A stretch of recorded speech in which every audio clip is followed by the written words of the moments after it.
Hello Mangoes and welcome back to the penultimate video in this Obby series. We're almost at the finish line of publishing our first Jamango game. You've built an entire Obby course and progressed your programming knowledge. So now it's time to create a finish line to celebrate players who finish your game and give them some fun flying abilities. From the last video, we identified that the final checkpoint of our game will be our Obby's finish line.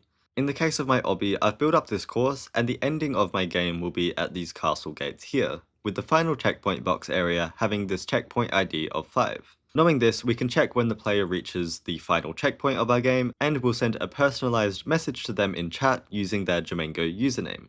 For this video, we'll be using the respawn.ts script, which we've been working on for the last few episodes. This is because we already have the checkpoint trait for the final checkpoint box area, and also the player trait attached to the player.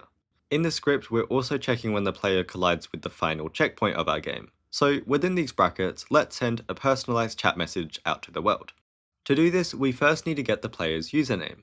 For that, we can create a new constant name and set it to j.getPlayerUsername. The player that we're getting the username of is whatever player is reaching the finish line. So that's source ID from our collision function up here.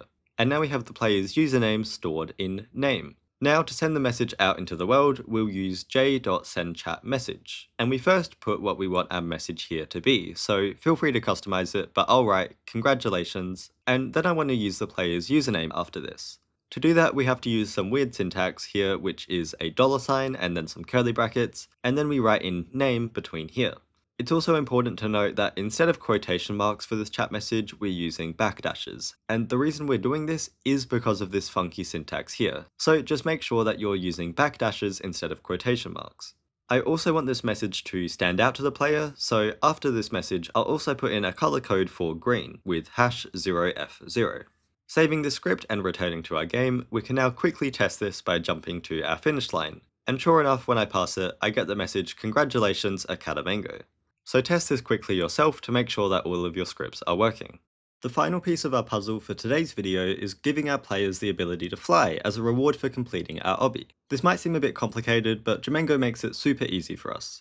Every player has a set of properties called player permissions, and one of those permissions is the ability to fly. So in our collision logic, I'll write j.setPlayerPermissions with the player identified through source ID, and then we can write in canFly, which is a true or false because it's a boolean, and we'll make it equal to true. However, in case players in your game can already fly by default when joining, you might want to set those flying permissions to false when they first joined the game. We can easily do that in the same respawn.ts script. Up here in j.onPlayerJoin, we can use this player ID to access the player permissions. So I'll just copy and paste this same code, replace source ID with player ID, and then instead of setting canFly to true, we'll set it to false. Easy as that. So let's test this by completing the final part of our obby course, and when we jump over the finish line, look at that, we can just start zooming around. You can even use this feature for players to take some majestic screenshots or videos of your game. So if you get any cool footage, be sure to share it in our Creator Log channel on our Discord server to show us your finished obby. But that's a wrap for episode 9 of this series. You've built a finish line that celebrates your players and lets them fly freely around the course. In the next and final episode, we'll finally learn how to publish our game for anyone to play. Until then, keep building out your obby course and feel free to ask any questions in the comments below.